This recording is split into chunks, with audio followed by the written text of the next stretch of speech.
I want you to pause for a moment and check your spiritual pulse.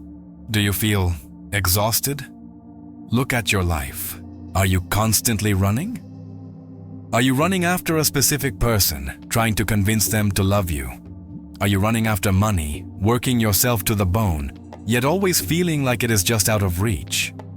Are you running after status, validation, or success? You feel that if you just run a little faster, if you just try a little harder, if you just send one more text or work one more hour, you will finally catch it.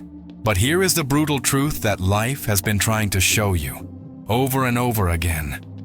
The faster you run after it, the faster it runs away from you. This is not bad luck. This is physics. It is a universal law. Think about the dynamic of nature. In the wild, what runs? A predator runs. And what runs away? The prey.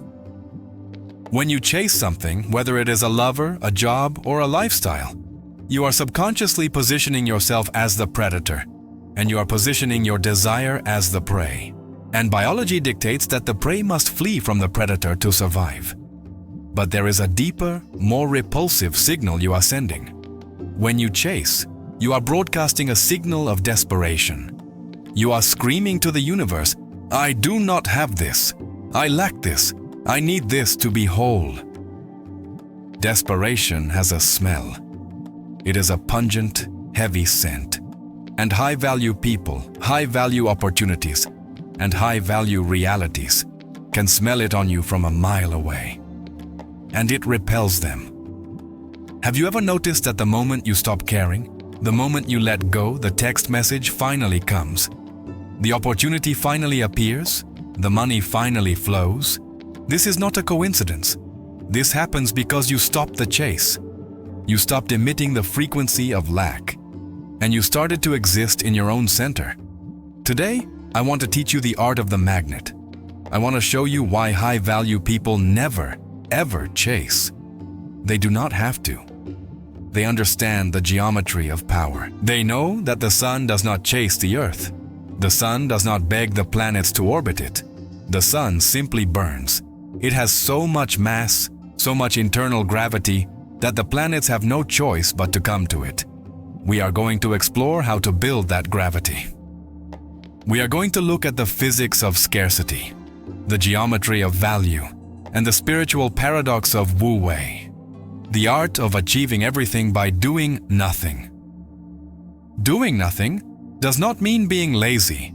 It implies a state of being so complete, so solid, that you no longer need to force the world to come to you. You simply allow it to arrive. If you are tired of running on the treadmill of desire, getting nowhere, step off. Let us learn how to stand still and let the world come to us. To stop chasing, you must first understand why it repels the very thing you want. You must understand. Chapter 1. The Physics of Neediness. Everything in this universe is energy, and energy carries information. When you chase, whether it is a person, a client, or recognition, your energy carries a hidden message, and that message is, "I am empty." Think about it. You only chase what you do not have. You only chase what you are afraid of losing. Therefore, the act of chasing is a constant declaration of scarcity. Imagine walking into a luxury store. The staff there is calm. They give you space. They know their product is valuable. They do not need to convince you. If you buy, good. If you do not, someone else will. Their confidence makes you want the product even more. Now, imagine a desperate street vendor running after you, shoving a watch in your face, begging you to buy it, lowering the price every second. Please, just look. I will give you a discount. What is your immediate reaction? You pull away, you walk faster, you feel disgusted. Why? The watch might be the exact same watch, but the energy of the transaction has changed. The desperate vendor signals that his product has no value. If it were valuable, he wouldn't need to beg. His neediness lowers his status. When you chase a person, you become that desperate vendor. You are lowering your market value to zero.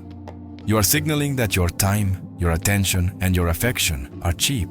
You are flooding the market with your presence. And in economics, when supply is high and demand is low, the value crashes. High-value people are attracted to mystery. They are attracted to challenge. They are attracted to sovereignty. They want to be with someone who chooses them out of desire, not out of need. There is a profound difference between saying, "I want you in my life," and "I need you to survive." The first is a compliment. It is a king inviting a queen into his castle. The second is a burden. It is a beggar asking for a coin. Nobody wants to be your oxygen tank. Nobody wants the heavy responsibility of being the sole source of your happiness. It is too much weight to carry. When you chase, you are trying to put a leash on them. You are trying to bind them to you because you feel unstable without them.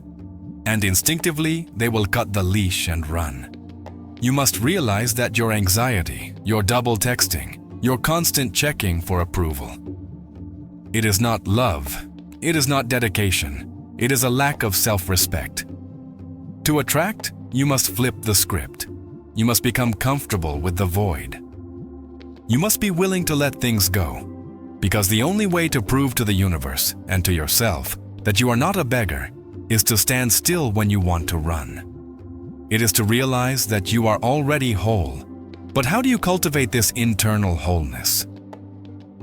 How do you stop being the satellite chasing the planet and become the star that anchors the system? So, if you stop chasing, does that mean you sit on the couch and wait for a miracle? No, that is passivity. We are not talking about passivity. We are talking about Chapter 2, Becoming the Sun. Look at the solar system. You have planets, asteroids, and comets flying around at thousands of miles per hour. They are in constant motion. They are chasing. And then you have the sun. The sun does not move. The sun does not run after Mercury to ask, "Why don't you get closer?" The sun does not chase Jupiter to say, "Please orbit me." The sun simply burns. It stays in its center. It focuses entirely on its own process, the fusion of its own elements. And because it is so massive, because it has so much substance, it generates gravity. Gravity is not a request. Gravity is a law. The planets have no choice but to orbit the sun. To become high value, you must stop being a planet and start being the sun. You must build your own energetic mass. How do you do this? Every time you stop texting them and instead read a book, you add mass. Every time you stop stalking their social media and instead go to the gym, you add mass. Every time you stop seeking validation and instead work on your business or your purpose, you add mass. You are taking the energy you use to throw away at others, and you are investing it back into your own core. You are becoming denser. You are becoming heavier in reality. The person who needs nothing attracts everything. Think about the dynamics of power. In any room, who is the most powerful person? Is it the one moving around, talking fast, trying to please everyone? No, it is the one who is still, the one who is comfortable in silence, the one who does not react, the one who moves less, controls the frame. But what does gravity look like in a real conversation? What does it look like in a negotiation? Let me give you the micro behaviors of a high-value sovereign. First, observe the silence. When a low-value person finishes a sentence, they immediately look for validation. They smile too much. They ask, "You know what I mean?" They are terrified of the pause. The high-value person speaks their truth, and then they are comfortable in the void. They look you in the eye and wait. They do not rush to fill the silence because they do not feel the pressure of the atmosphere. This silence creates a vacuum that pulls people towards you. Second, observe the willingness to walk away. In business, the person who needs the deal the most loses the deal. The person who is willing to pack their bag and leave the room without a contract is the one who controls the negotiation. Why? Because by being willing to walk away, they prove that their value comes from within, not from the deal. Apply this to your relationships.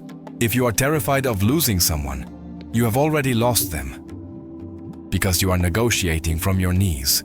You must stand up. You must love yourself enough to know that if they leave, you will still be whole. When you chase, you are reacting. You are a satellite responding to someone else's gravity. When you stop chasing, you force them to deal with your gravity. You force them to wonder, why did they stop running? What are they doing that is more interesting than me? And suddenly, the dynamic flips. They get curious, they start to lean in, they enter your orbit. But to maintain this orbit without collapsing, you must master the spiritual paradox of attraction. This brings us to Chapter 3, the paradox of Wu Wei. In the West, we are taught that to get what we want, we must grab it. We must clench our fists and hold on tight. In the Shaolin philosophy, we know that the tighter you squeeze, the less you have. Imagine you are trying to hold a handful of sand. If you open your hand flat, the sand sits there. It is safe. It stays with you. But the moment you close your fingers and squeeze, the sand spills out. The harder you squeeze, the faster it leaves. Chasing is squeezing. High-value people practice the art of the open hand. This is the essence of Wu Wei, effortless action. It means having a clear intention, but a total detachment from the outcome. To understand this deeply, let me share with you an ancient story from the Taoist tradition. The story of the archer. There was once an archer who was skilled beyond measure. When he shot for fun in an empty field, he was a master. His aim was true. His hand was steady. He could hit a leaf from 100 paces. He was in perfect harmony with the bow. But one day, the king invited him to shoot for a prize. The prize was a belt made of pure gold. The archer stepped up. He looked at the gold belt. Suddenly his breath became shallow. His hand began to tremble. He drew the bow, but his mind was not on the target. It was on the gold. He shot, and he missed. Why? His skill had not changed. His muscles were the same, but his intention had shifted. He was no longer shooting from a place of being. He was shooting from a place of needing. The desire for the prize drained the power from the bow. When you chase, you are the archer shooting for gold. You are so obsessed with the result, the relationship, the money, the status, that you lose your skill. You become clumsy. You say the wrong things. You act weird. The sheer weight of your need crushes your natural charisma. You must go back to shooting for the sake of shooting. When the prize means nothing to you, your skill returns. When you do not care if you hit or miss, you almost always hit. You say to the universe, I would love to have this relationship. I would love to have this deal, but I do not need it to breathe. I do not need it to be worthy. This is the vibration of abundance. When you are willing to walk away, you become dangerous. You become attractive because you are signaling that your internal world is so rich, so full, that the loss of one external thing cannot destroy you. The king does not run for the crown. He wakes up and he assumes it. He acts as if the authority is already his. Stop acting like you are auditioning for the role of your own life. Stop trying to qualify for someone's love or approval. You must internalize the belief that what is meant for you will not pass you by, and what passes you by was never meant for you. When you truly believe this, the anxiety disappears. The frantic energy evaporates. You enter a state of flow. You do the work, you plant the seeds, and then you step back. You let the rain fall, you let the sun shine. You do not dig up the seed every 10 minutes to see if it is growing. That is doubt. That is chasing. Trust the soil. Trust your own value. But practically, how does this look in your daily life? How do you switch from the hunter to the gardener? You have understood the physics. You have embraced the paradox. Now you must change your strategy entirely. You must move from the mindset of the hunter to the mindset of the gardener. This is Chapter 4, the garden strategy. If you want to catch butterflies, what is the instinct of the hunter? He buys a net. He runs into the field. He chases them. He sweats.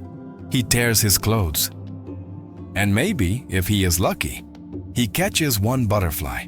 But it is terrified. It struggles.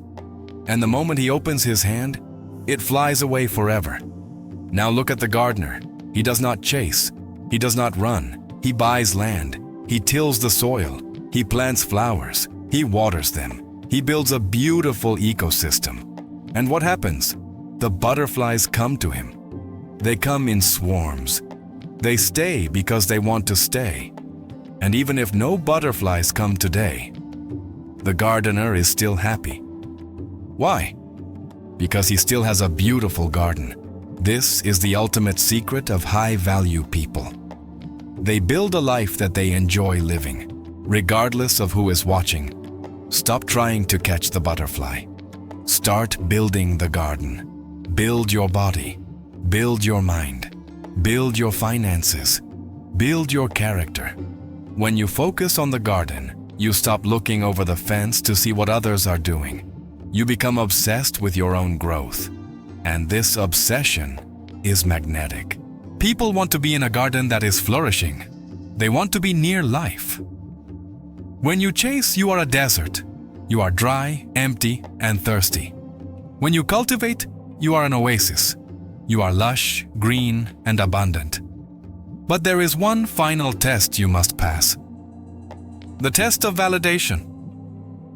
Many people start building the garden just to catch the butterfly. They go to the gym to get the girl. They make money to get the respect. This is still chasing.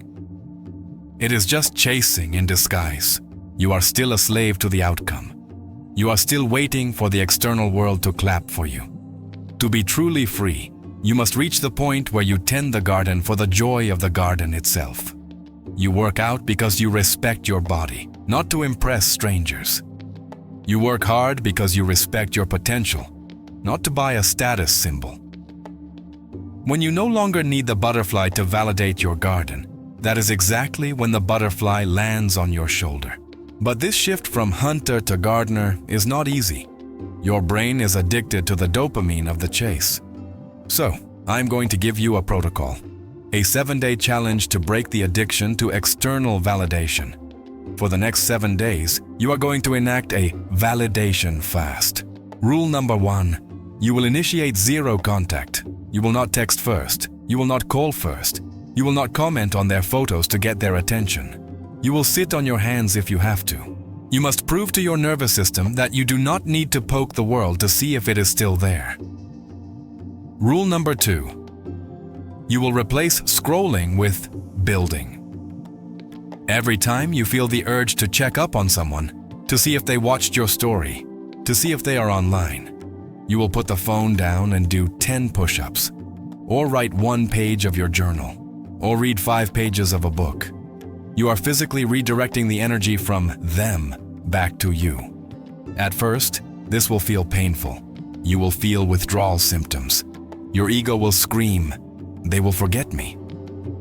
Let it scream. By day 4, the silence will stop being scary and start being peaceful. By day 7, you will feel a shift in your chest. A heaviness will vanish. You will realize that you are the source of your own stability. And ironically, this is usually the moment when the phone starts ringing. So, take a deep breath. Stop running. Look at your feet. You are exactly where you need to be. The universe is not asking you to run faster. It is asking you to stop. It is asking you to trust that you are enough. Every time you feel the urge to chase, to send that double text, to beg for that opportunity, to force that door open, catch yourself. That urge is your old self, the beggar, afraid of starving. Gently tell the beggar to sit down and invite the king to stand up. The king waits. The king builds. The king knows You are a magnet, but a magnet only works when it is solid, stable, and centered. So, anchor yourself. Let go of the desperate need to control. Release the grip of your hand. Watch how the sand stays. Watch how the butterflies land. Watch how the world reorganizes itself around your stillness. The chase is over. The attraction has begun. If you are ready to make this shift, if you are ready to stop running and start ruling, do not just close this video and go back to the treadmill. Make a declaration to your own spirit. Anchor this truth in your reality right now. Leave a mark of your new frequency below. Write, I am the magnet. Let the world come to you.